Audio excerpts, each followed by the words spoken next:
Welcome to burning topic. Putin విషయంలో Ukraine అధ్యక్షుడు Zelensky చేసిన ఒక వ్యాఖ్య ఇప్పుడు ప్రపంచాన్నే ఆలోచింపచేస్తుంది. ప్రపంచంలోనే శక్తివంతమైన దేశాల్లో రష్యా ఒకటి. అలాంటి దేశానికి నాయకుడు పుతిన్. అతడు త్వరలో చనిపోతాడని జెలెన్స్కీ చెప్పడం ప్రపంచవ్యాప్తంగా చర్చలకు తెరలేపింది. అసలు జెలెన్స్కీ ఎందుకిలా అన్నారు? పుతిన్ ఆరోగ్యం విషయంలో ఎలాంటి ప్రచారం జరుగుతుంది? ఒకవేళ పుతిన్ చనిపోతే ఏమవుతుంది? Let's watch.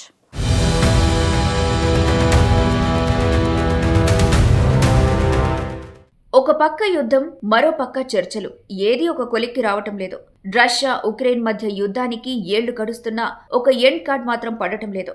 అమెరికాలో ట్రంప్ మళ్లీ అధికారంలోకి వచ్చిన చర్చల తర్వాత కొత్త ఆశలు చిగురించాయి. ట్రంప్ పెద్దరికంతో రష్యా ఉక్రెయిన్ యుద్ధం ముగుస్తుందని అందరూ భావిస్తున్నారు. ఇలాంటి సమయంలో ఉక్రెయిన్ అధ్యక్షుడు ఒక పెద్ద బాంబు పేల్చారు. అయితే ఇది యుద్ధంలో కాదు, తన మాటలతో పేల్చారు.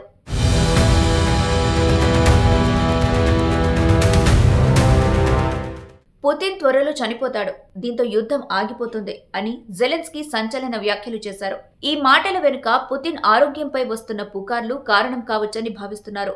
ఇది కేవలం ఊహాగానమా, లేక జెలెన్స్కీ వద్ద ఏదైనా గట్టి సమాచారం ఉందా?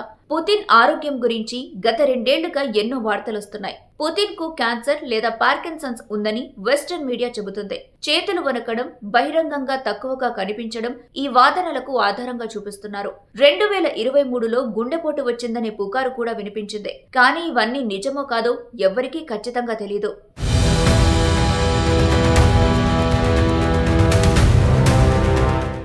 జెలెన్స్కీ ఈ వ్యాఖ్యలు చేయడం వెనుక రాజకీయ ఉద్దేశం కనిపిస్తుంది. పుతిన్ చనిపోతే రష్యాలో అస్థిరత వస్తుందని, యుద్ధం ఆగిపోతుందని ఆయన ఆశిస్తున్నారు. కానీ రష్యా ఈ వాదనల్ని తోసిపుచ్చింది. పుతిన్ ఆరోగ్యం బాగుందని, ఇవి పశ్చిమ కుట్రలు అని తెలిపింది.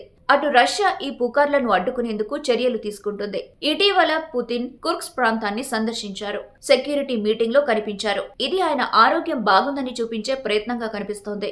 అటు రష్యా ఉక్రెయిన్ యుద్ధాన్ని ఆపేందుకు అమెరికా మధ్యవర్తిత్వం చేస్తోంది. ట్రంప్ ఇటీవల పుతిన్ జెలెన్స్కీలతో మాట్లాడి 30 రోజుల కాల్పుల విరమణ ప్రతిపాదించారు. దానికి ఉక్రెయిన్ ఒప్పుకుంది. కానీ ఉక్రెయిన్ ను నాటోలో చేర్చుకోకుండా ఉంటేనే ఈ షరతుకు అంగీకరిస్తామని రష్యా మెలికపెట్టింది. సౌదీలో జరిగిన చర్చల్లో కొంత ముందడుగు పడినా పూర్తి ఒప్పందం జరగలేదు. ప్రస్తుతం యుద్ధంలో రష్యా ఆధిపత్యం చూపిస్తుంది. కుర్స్క్ లో ఉక్రెయిన్ సేనలను వెనక్కి నెట్టింది. కాల్పుల విరమణపై మాట్లాడుతూనే రష్యా డ్రోన్ దాడులు కొనసాగిస్తోందని ఉక్రెయిన్ ఆరోపిస్తుంది.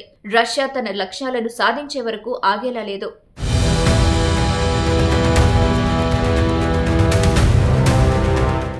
జెలెన్స్కీ వ్యాఖ్యలు రాజకీయ ఒత్తిడి కోసమైనా పుతిన్ ఆరోగ్యంపై మాత్రం స్పష్టత లేదు. రష్యా ఈ పుకార్లను తిరస్కరిస్తుంది. అమెరికా చర్చలు కొంత ఆశ కలిగించినా పూర్తి కాల్పుల విరమణ ఇంకా అస్పష్టంగానే ఉంది. ఈ పరిణామాలు యుద్ధ గతిని ఎలా మారుస్తాయో రాబోయే రోజుల్లో తెలుస్తోంది.